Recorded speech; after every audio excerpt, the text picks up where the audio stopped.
Okay, here we are, guys. Another Nostalgia Critic video for me to react to that's something Christmassy and for the holidays. Yep. If you saw the first one that came out earlier today, well, if you haven't seen it yet, go watch that before you watch this, but yeah. And that's right, you read the title. You know exactly what I'm reacting to. The Nostalgia Critic's review of the Polar Express. Yes. And I would like to point out that I've kind of seen this before. Maybe not entirely, but I'm just saying, okay? And, why not? Because, it was just one of those things where, I just felt as though that, maybe I should do a reaction to this, despite seeing a little portion of it, but still. And not to mention, the Polar Express is celebrating its anniversary, so yeah. And which, by the way, because there will be another reaction video to something else Polar Express related, which actually I recorded that before I'm now recording this, okay? So, but it's coming after this you're watching. I think you get the point, but yeah. So yeah, the Polar Express, because, well, pretty much because, without doubt, it's a holiday classic, right? Why would it not be? Despite, some of those, not really one of their favorites, even like some thinking that the motion capture is creepy and such, even to this day. But, and I'm pretty sure because, yeah, the Nostalgia Critic, he's gonna mention that, and whatever it is he's going to be saying in his review, but I'm sure as though he'll have some positive things to say. And keep in mind, because the Polar Express, being the very first ever fully motion capture movie, yeah, so, especially in the early 2000s when motion capture stuff were stepping in, like most notably, of course, Lord of the Rings, yeah, and I, Robot. Need I go on? Just, yeah. But anyways, so, and I know that there's a lot of skits in this, one of those Nostalgia Critic videos that heavily has a skit, that starts from the beginning and sometimes, like, popping in during the review, but especially towards the end. You know what I'm talking about. But yeah. And basically because the Nostalgia Critic, and I think, yeah, hyper fangirl because they go on the Polar Express. So, yeah. And I'm pretty sure Malcolm is the one that is the conductor. Yeah. By the way, last bit of water in this water bottle. But anyways. Alright, so without further ado and enough said, let's see what the Nostalgia Critic has to say in his review of the Polar Express. Beginning in 3, 2, 1, go. This episode brought to you by DoorDash, the app that brings you food you're craving right now, right to your door. Also brought to you by Chime, the award-winning app and debit card that can save you money today. Come and see us this weekend at C2E2 in Chicago. We're easy to find. Just walk past the entrance, turn left, and there we are. We also got some panels, and we hope to see you there. Yeah. I know I've said this before. It'd be awesome to go to one of those conventions. And also getting to interact with Doug. And I've seen where, because, without asking for an autograph or anything like that, just chat with them would not take a lot of time, and I've seen that.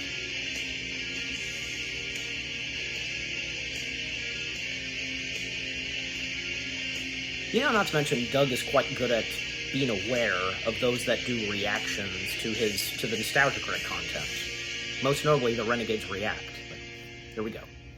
Hello, I'm the Nostalgia Critic guy, remember? All aboard! What? What's going on? You do want to see Santa Christ, don't you? Santa Christ, you kidding? No! He drops by here every year. If I really wanted to see him, I could make it happen. Well, that's a shame. I guess we'll go without you. A lot of people have mixed feelings about the Polar Express. You're not going to let your curiosity get the best of you. Oh, wait, get the hell out of here! Well, luckily I slipped the editor a 50, so... Okay, not How hyper. did it even work? I edit these. Not right, you're not all the hyper people in the world who are fangirl. not sure if Santa Christ exists. There's only one other person on the train. Shouldn't it be a crazy high number, like 20? I don't question the magical yet inconsistent choices of the bearded one. Well, could you? Because this I see where angles looks a little his point uncanny is. valley. Just sit back and enjoy the enchanted journey of... Well, we're here. Welcome to my home. Wow, the empty place inside of me is filling up. I simply cannot get enough. Yeah, let's get a picture. play some whimsical music, I like. and smile charming. I've always liked Santa Crisis staff. You know. Woof! What do you mean, kid? Next one! But that's not actually what happened. Like. Music! Awkward finale! Am I facing you? Doesn't matter! Off you go! Wait a minute, that's it? Well, what do you expect? Our source material is a picture book. Pay at the front desk. Remember this enchanted night? It was 3 minutes. I clocked it at 2. I guess when you think about it, adapting a picture book isn't exactly the easiest thing. As much as I mock movies that do it poorly with dog-ass kissing mom genocide or dirty hose, I do acknowledge it is difficult to take a short story for little kids and stretch it out to 90 minutes.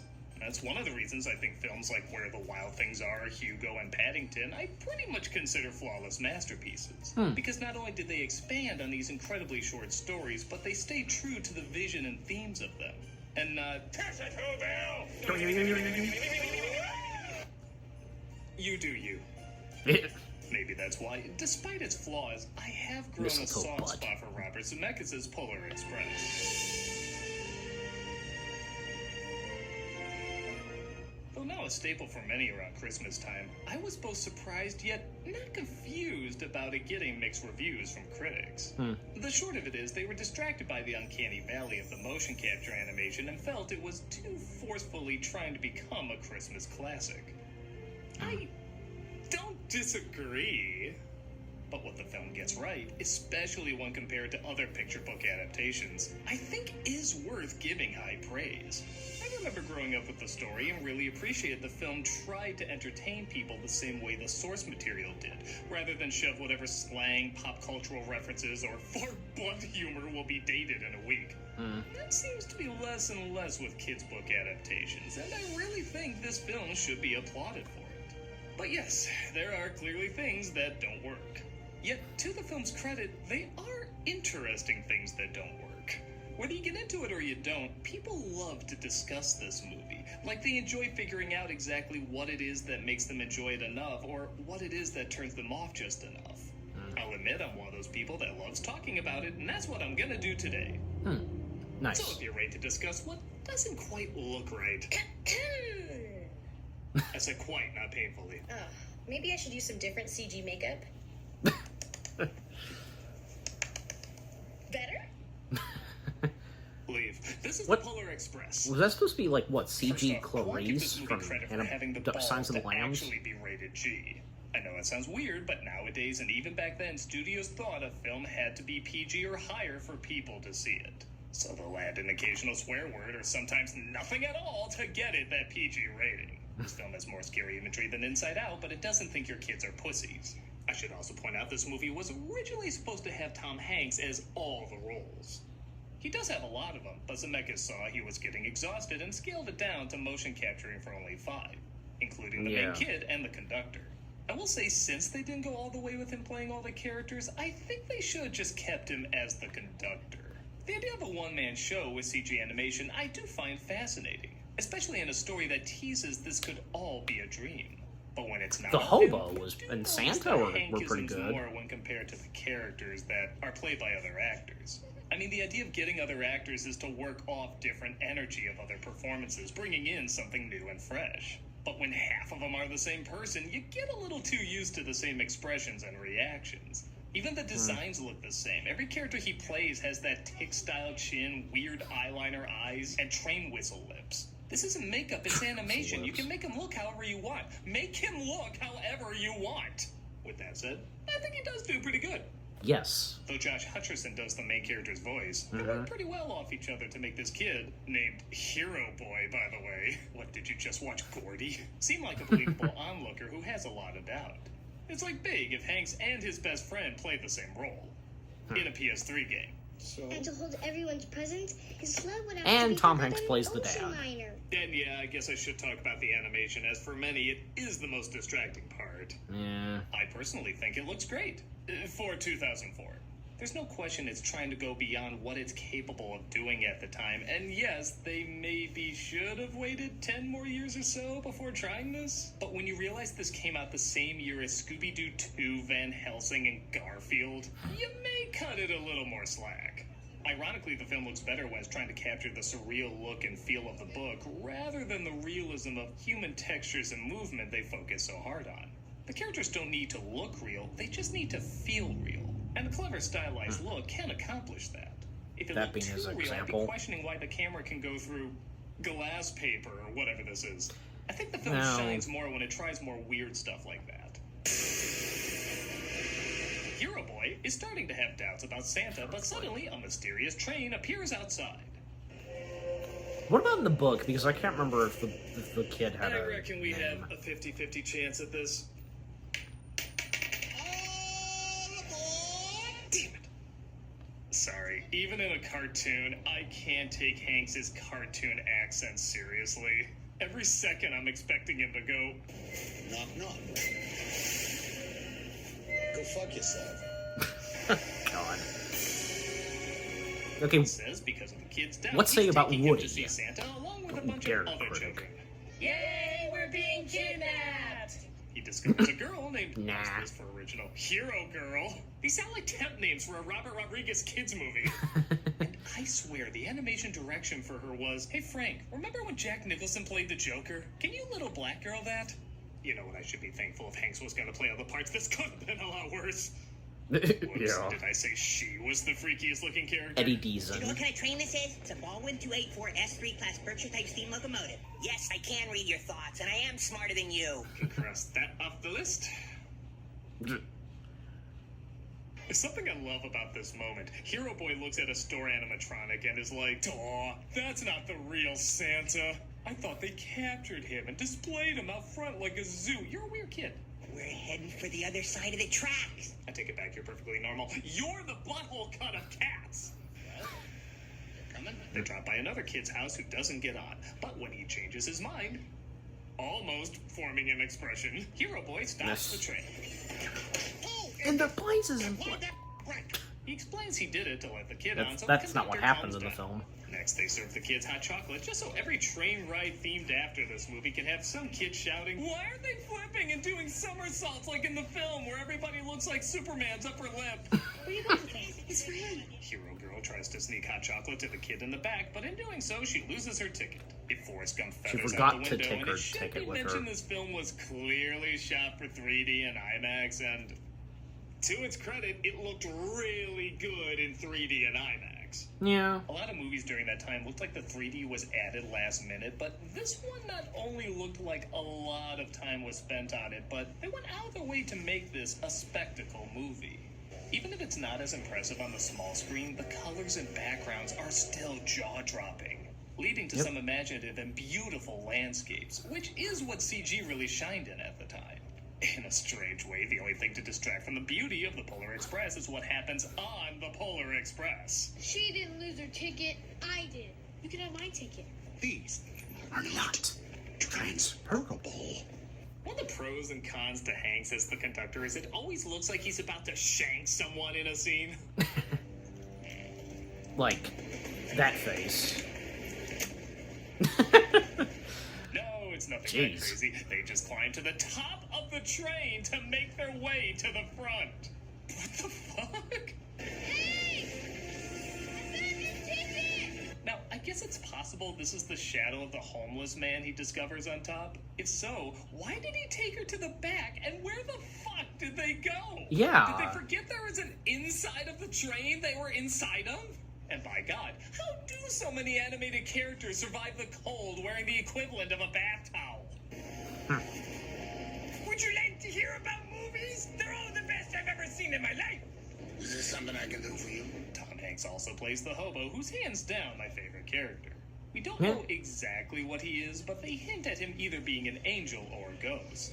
Though this environment is already Yeah, otherworldly, either there's one. something even more otherworldly about him. That image alone of him making a fire on top of the train is pretty damn awesome. Hey, would you like some Joe? Nothing like caffeine to bring on hyperthermia faster. I own this train. Oh, it's like I'm the king of this train. Yeah, the king. Even when he moves awkwardly, there is kind of an excuse because he's a spirit. He would move a little different. With that said, even when he's imitating an animatronic Santa, it somehow still looks more awkward and fake than the actual animatronic Santa.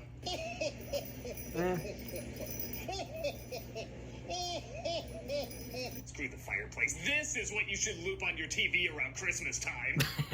A lot of the film is discussing doubt and faith. Not necessarily in God or religion, but really about anything important.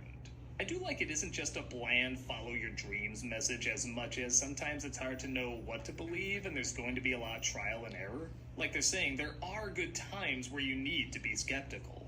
I want to believe, but You don't want to be bamboozled, conned, or hoodwinked. You don't want to be taken for a ride, railroaded. I used to watch cable Seeing news too. I know is the feeling. believing.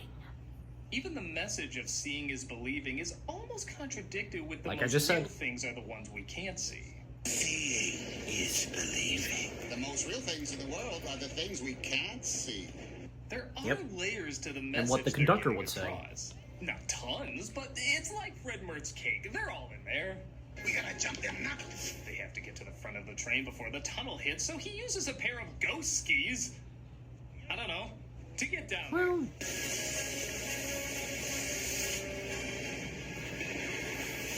Oh, come on, you call that filler? Jim Carrey would have had his head in a woman's breast by this point.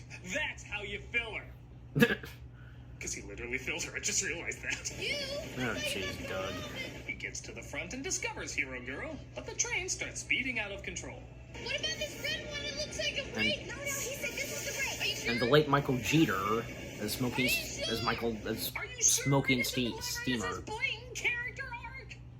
The train continues to speed on the world's unsafest track, and it pretty much becomes a VR roller coaster.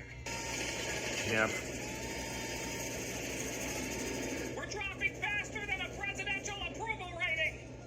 It then slips onto the ice, and again, this can all be seen as filler, but it is a lot of fun. What more character Oh, yeah. do I need from It's these one of my people? favorite God, parts go of the ahead and film. give me the stuff that CG is best at. Action and attempts to destroy Disney. Once they literally get back on track, all the children inside are presumed dead, and the conductor talks about a strange course they're time when not. someone saved him from falling over. someone saved you? Or something. An angel. Maybe. Maybe. Nah, that's bullshit. Now let's go see Santa Claus. Mind your steps now. They're brought into a car that's filled with all sorts of forgotten toys. What are they doing here? It's a new concept the boss came up with. He calls it torture. Wait till you see what he has in mind for the one based on me. Speaking of which, I think this puppet is giving someone a Woody. Oh, yeah, I know who you are. You're a doubter! You don't believe! Still less scary than when Zemeckis had Jim Carrey do it.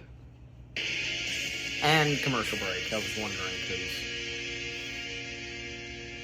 Should have inserted that, because instead of you are a doubter, you are a toy!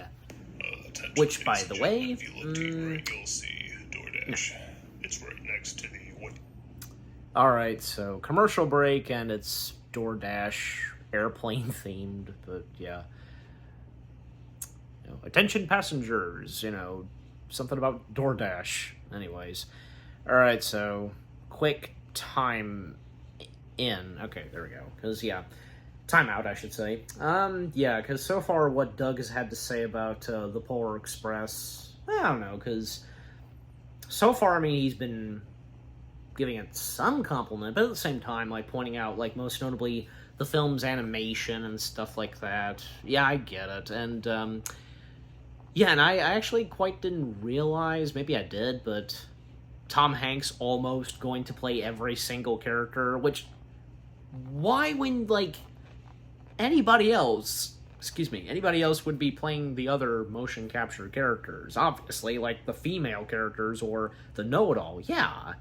What was the point in, like, at first wanting to have Tom Hanks be all of the motion capture characters, be all the performances, when those that he plays in the movie, from the conductor, Hero Boy, Hobo, Santa, and the father, which in total that's 3, 4, 5. He plays 5 characters. Yeah. I think 5 was enough for poor Tom. Yeah.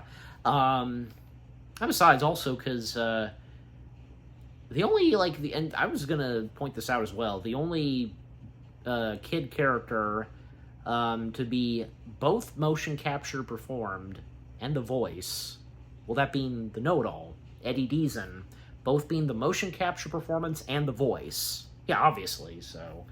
I mean, yeah, because Eddie Deason having a pretty good voice for, I guess, you know, like a kid-like character, so yeah. And the girl, the hero girl, as she's called, and yeah, young Josh Hutcherson, and before, like, say, after doing the Polar Express, well, he would wound up and say, Zathura, which, by the way, both Zathura and the Polar Express were written by the same guy. Yeah, I'm sure maybe some of you might have known that. As well as Jumanji, of course. And there was that one book he did, I've seen it, like, I can't remember the name of it, but it has to do something with hedges. Yeah, so if you know what I'm talking about, yeah. But yeah, just overall, you know, so far, because we're up to 18 minutes and there's 12 minutes left, yeah, so far, because pretty good, yeah. Anyways, and I completely forgot, because, one more thing to mention, I've completely forgotten because I thought that was further throughout the entirety of this, when we would come back at times, you know, Doug on the Polar Express train, and, you know, Malcolm as the conductor. I thought, but nope, because that was for the beginning, but I can't remember now, but, you know, for what will be at the end. But, you know, find out when we get there, but anyways, alright, time back in.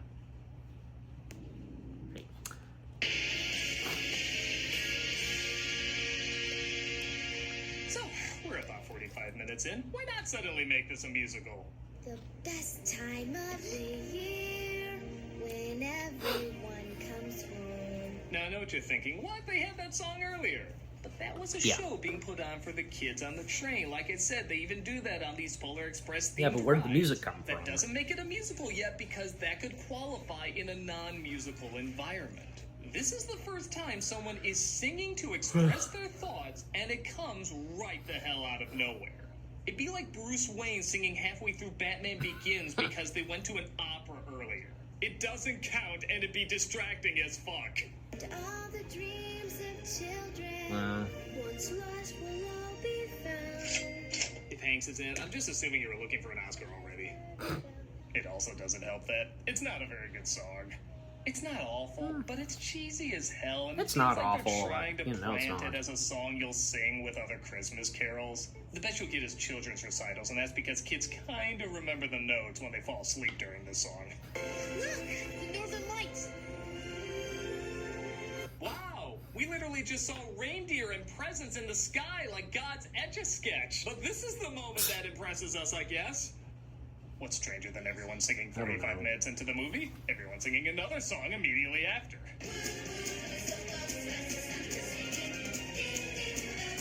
Golly, look Did I at say the go! last one was a Christmas pageant song? This one you can already In the see kids soundtrack, into Tom Dr. House Hanks performing. And you know is a what? part of The that. North Pole's kind of boring. It is neat that it's based around the Pullman factory from Chicago, but I'm sorry, this is a Very lame-ass clever. place to see Santa. It's so lifeless. This isn't where the elves work. This is where they're imprisoned. Even the music playing Oh, makes me think there's please. going to be a character from BioShock around the corner.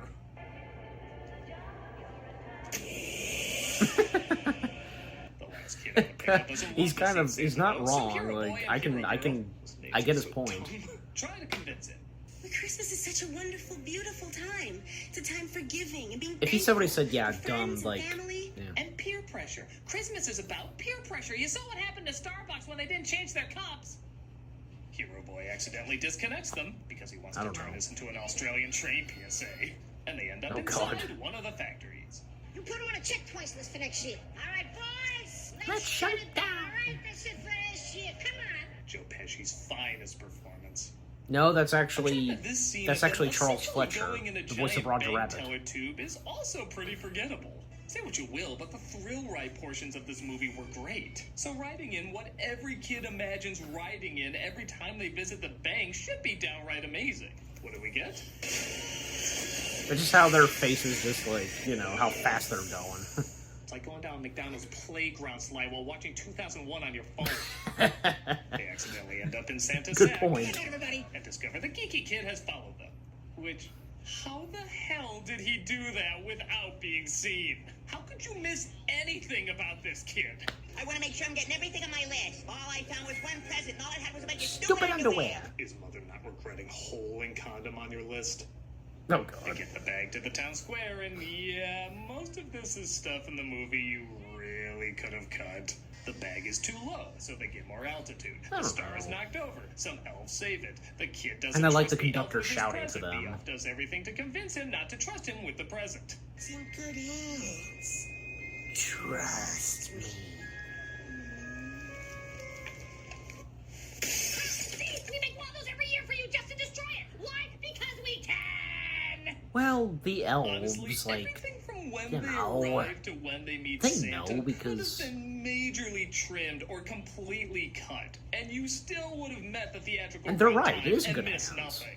Apart from the Christmas story, And it'll be kids sounding delivered more like very a duck well, fucking just, a you know. goose. We got plenty of time. We got nothing but time. We got time to kill. Imagine if Laffy Girl listened to a compilation of him instead of her laid-back music. And then we were on what looked like a frozen lake, but I know it was just an optical illusion caused by moonlight and atmosphere. Look, we can't put a train track. Oh, jeez. When Santa finally arrives, Hero Boy is dismayed that he can't hear the beautiful sounds the sleigh bells make. Yep. He finally admits he believes and can suddenly hear them, just as one of the creepier Santa Clauses in film shows up. What was that you said? I said, you're terrifying! Doug's Let's face. have this young fellow right here.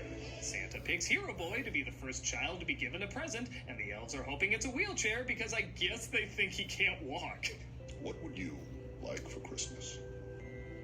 You. Oh, that won't be legal until... That will never be legal. The first gift Of Christmas! Hero Boy asks for the sleigh bell, and no, I don't know why that needed to be whispered. He was just gonna announce it anyway. And Santa finally Well- rides off into the night.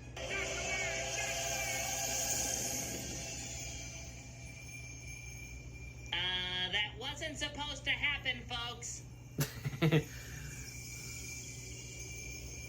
Well, it was. Well, basket started on the funeral. Why does this blood smell like candy canes? Oh, God. It's funny. For as hard as Zemeckis tried to make this timeless, it's like he said, No "Eh, comment. Let me have one painfully dated thing in it." Steven Tyler. Even though this isn't a Weinstein production, I still feel like they stepped in for that joke.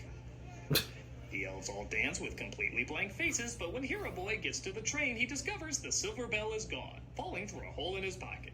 Ha! You should have asked for a new robe for Christmas, dumbass! Gee, that's really too bad. Really? If I And could he's clone you right, so I yeah. could repeatedly kill you, I wouldn't, because temporarily that would mean there'd be more than one of you, but I would think about it very closely. For hours. The children are dropped off back home where they'll wait for their presents to be delivered. It doesn't matter where they're going. But What now matters he's is deciding to to get on. So remember, kids, when a stranger asks you in the middle of the night to go with them to see Santa Merry Claus, Christmas! do it. You'll have no regrets And the whatsoever. hobo waving Wake up! Santa's been goodbye. here! Santa's been here! The next morning, Hero Boy opens all his gifts and sees a special one from Santa. And the bell that he It's a lump accidentally of coal. left It says, behind. "Thanks for dropping my bell, ass biscuit." No, it's the silver bell he dropped in the sleigh, but only the children seem to hear its beautiful sound. Broken. Yeah. Sorry about that, sport. Teacher says every time a bell rings, a 3D animator cries looking back years later.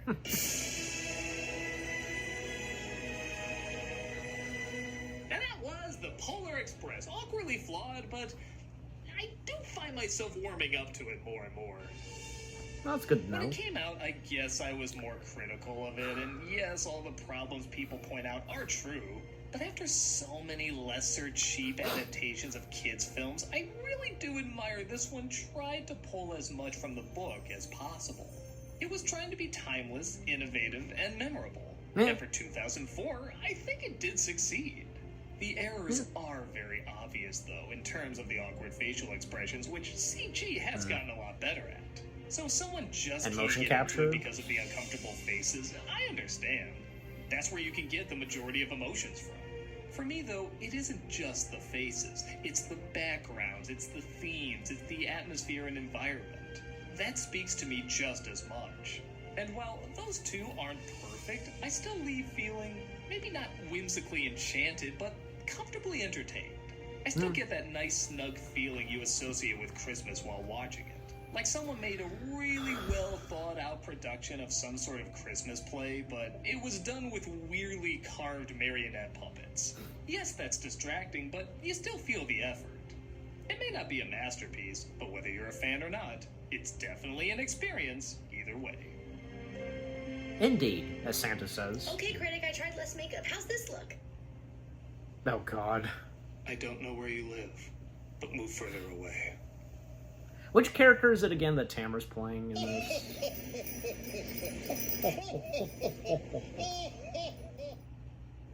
Hey, Doug Walker here doing the charity shout out. Every December we do this thing where Ah, I play this okay. old clip of me Yeah, telling this this. Christmas story of something that happened that ties into a charity when we were shooting a Christmas episode. So I'll I'm just going let to do this the play. same thing here, and yeah, obviously I'll go into what the charity is in that video as well. Take care. Hey everybody, Doug Walker here. Because doing it's a really charity good, shout-out, yeah. And I have a funny story for you. When we were shooting this review, we were outside about to shoot a scene, Which was Christmas with the Nostalgia Cranks. Critic and Santa Christ, and this car pulls up, and they pull right into our parking spot, and we don't recognize the people, and they get out, and we say, "Can we help you?" And they say, "Toys for Tots." I drop it off Toys for Tots. No, we're not Toys for Tots. And they're looking at us like, "Are you sure?" We said, "Yeah, we're sure. Why would we know where Toys for Tots are?" And they said, "Well, because you got a guy dressed like Santa Claus there." Oh, no. Unrelated. Amazing. Totally unrelated. So, bizarrely enough, they were driving around looking for Toys for Tots, and we happened to come outside with a guy dressed as Santa Claus. What are the chances? And I took it as a sign. So, the charity we are doing this week is Toys for Tots. A lot of you have heard this charity before. Yes, I have. Yeah. So it's pretty nice, you know, because I let that play in the first reaction video I did to Nostalgia Critic, you know, and why not again for this? Yeah, because it's pretty good. It's a funny story, yeah. And you know what? I think Doug might have a point. You know, a sign and doing Toys for Tots for a charity shout out that they do. Yeah. Okay, so that was the Nostalgia Critic's review of The Polar Express. Not bad. A pretty decent review. And, yeah, I mean, you know, it's obvious. It's understandable because some of the things that he pointed out and how some people feel towards The Polar Express, and most notably with the animation to this. But at the same time, The Polar Express may not be a huge masterpiece or a Christmassy masterpiece. No, not even. Maybe not even up to, probably not up to, like, say, I don't know, It's a Wonderful Life, you know? But overall, it is enjoyable. It is a pretty good Christmassy film to watch. Definitely one of those. And, you know, because he mentioned this, like, the Polar Express experience, that, whomever does it, yeah, they're not bad. So, you know, and I don't think I've ever talked about this. I don't know, because at when I went to church, and my parents being, you know, a part of it for a while, because we actually there was one Christmas where my dad and I, it was just me and him, we went to one of our local churches, and we did this, like, we were a part of this, and my dad helping out with the other adults. We were, like, basically had a PJ party or something, watching The Polar Express, and we had hot chocolate, and one of the people at the church came out dressed up as Santa Claus. I knew who it was, yeah, who's dressed up as Santa Claus, yeah. But that was pretty cool, you know, a fun, you know, a really nice experience at that age for me, for what we did. Yeah, it was pretty fun. I have some good memories of when that happened. So, like, me and some of the other, like, kids, like, we were laughing at some certain parts, like, most notably, like, say, with Smokey and Steamer. So, yeah, of course, because they're one of the comedic characters in The Polar Express, you know, comic relief. You get my point, but yeah. And some other comments and such that Doug, aka the Nostalgia Critic, pointed out and such, like the whole thing of the hobo. And yeah, the hobo's an enjoyable character. And whether, if, like, say, he's either an angel or a ghost. Yeah. And, you know, things that Doug did not point out and talked about, like the whole caribou thing, and didn't say that much on Smokey and Steamer. And it's a fact, because that was one of Michael Jeter's very last movies. And him getting to do something, getting to be a part of the first ever fully motion capture movie. That's awesome, you know? And if you've watched the end credits all the way through, well, you would happen to spot where there's a dedication to Michael Jeter, a photo of Michael Jeter, and, you know, dedicated to Michael Jeter. That was very nice, yeah. And one deleted scene from the Polar Express, which being an alternate sequence with Smokey and Steamer and them having their own song number, put it all together, and when they basically give the hero boy and hero girl the background and story on the hobo, because they're familiar and they are aware of the hobo. And the hero girl thinks that maybe the hobo could be like a guardian angel. Could he? We don't know, but yeah. But yeah, just overall, you know, the Polar Express and what Doug, as the Nostalgia Critic, had to say on the Polar Express, understandable. With some things that he pointed out and such, and things, you know, some of us, you know, agreeing and disagreeing with what he had to say, and our opinions on the Polar Express itself. Yeah. But yeah, overall, that was a pretty good, decent review on the Polar Express. Yeah. And funny, of course, especially with the skits, you know. Anyways. Alright, so what about you guys? What did you think of the Nostalgia Critic's review of the Polar Express itself? Anything you agree and disagree with? Is the Polar Express one of those Christmassy films that you would watch a lot during the holiday season? Is one of your favorite Christmassy, holiday-ish films?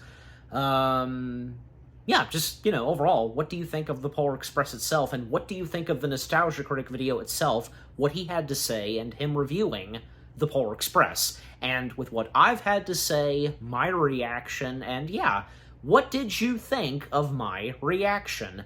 Leave comments, and give this reaction video a like, as always. And so, with all that being said, thank you very much for watching. I hope you guys enjoyed my reaction to the Nostalgia Critic's review of the Polar Express. More reaction videos are coming your way. They're going to be awesome. Keep looking forward, and I'll see you guys in the next video /reaction. Take care, and peace out.